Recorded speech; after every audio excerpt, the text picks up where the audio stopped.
Welcome back, Fan-Fueled family. We're back to shorter videos after that absolute chonker that was last week. I mean, it was nearly 3 hours. Who does that? Today, however, we've got a special video because it's a topic request. Curtis Smith left a comment on my Crate Dragon video recently asking if I could cover the Opee sea killer.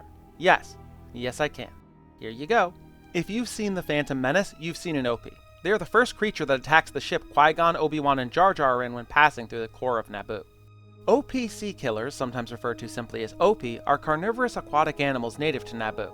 At around 20 meters long, roughly 66 feet, they're the third largest creature on Naboo, only behind the Kolo clawfish at the number 2 slot and the Sando aqua monster at number 1. The Opee was prey of both of the two larger predators, as well as the bird-like Titavian. There's always a bigger fish. They seem to have a fusion of traits found in other animals. They have hard armor and limbs like a crustacean, lobsters, crabs, that sort of thing. And they also have hinged jaws like deep-sea fishes. They move in a way not unlike real-world octopuses, pulling water in through their mouths and expelling it through pores on the rear ventral side of the body to propel themselves forward. Opee have rows of teeth, but far more deceptively dangerous are their tongues. The Opee's tongue is extremely long, sticky, and prehensile, and it can dart out in the blink of an eye to ensnare a target at range. They have long antennae that they use to lure prey into range of their tongues, and their chitinous hides could deflect blaster fire. Opee are mouth breathers, like the majority of 4chan users. Wait, no, mouth breeders. Mouth breeder means the male Opee carries the fertilized eggs in their mouths for about 3 months until the young hatch, meaning the males have to fast that entire time. Opee are already quite vicious when they hatch, to the point that the eggs swallowed by Kolo clawfish will hatch and the hatchlings will tear their way out of the Kolo's stomach. The primary prey of Opee were scalefish, a category of fish species native to Naboo. And Star Wars, do you need help? Is someone hurting you? Because this is really not your usual level of bonkers creativity. Scalefish species are named, you ready for this? The mi, the fa, the do, the la, the re, the si, and the ti. Is that a cry for help? Wait, I get it. Do, re, mi, fa, si, la, ti. Do, re, mi, fa, so, la, ti. It's the musical scale. Scalefish, musical scale. Jar Jar Binks referred to the Opee as a big gooberfish. Big gooberfish!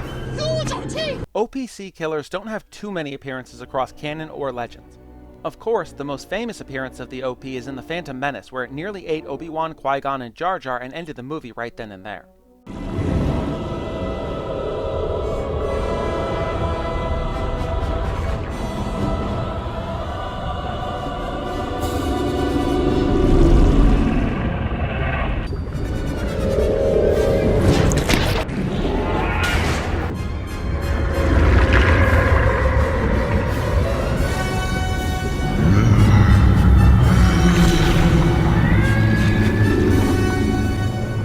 A bigger fish. Music think we going back now. We can see a Sando aqua monster chomping down on the thing. Opee were somehow introduced to the planet of Aqualaris and could often be seen in the underwater tunnels of undersea pod racing tracks. One Opee was transported to the Royal Iqui Aquaria, a massive public aquarium on Coruscant where it was the largest living creature on display. One also appeared very briefly in a hologram in the Clone Wars episode Children of the Force. Opee were designed for the Phantom Menace. Some early designs looked wildly different, including one with mammalian traits which were later used in the Sando aqua monster. In the first draft of the Phantom Menace script, Opee did not have their long prehensile tongues. They had what was described as paralyzing spitballs.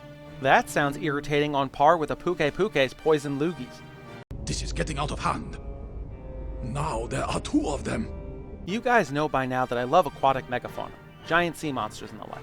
I mean, that's partly why I keep plugging my Firaxa video, and yes, I'm going to suggest it at the end of this video. So naturally, I love Opee. They're kinda neat with a mix of aquatic evolutionary traits and that long tongue that can sticky whip things and pull them in. I definitely prefer the Firaxa, but these are cool. So that's the Opee sea killer. I'd like to thank Curtis Smith for requesting the video. Hope you enjoyed it. There's a new video every single Friday, shorts on Saturdays and Sundays, and I'm going to try to get back to the Elder Scrolls Reading Club every other Tuesday. If you want to support me and the channel, the best way to do that is subscribing, commenting, and leaving a like. Suggest the video to a friend, family, coworker, whatever. If you want to watch my video on the Firaxan Shark, click here. Or click here for the video this request came from on Crate Dragons. Thank you again so much for watching, and I'll see you in the next one.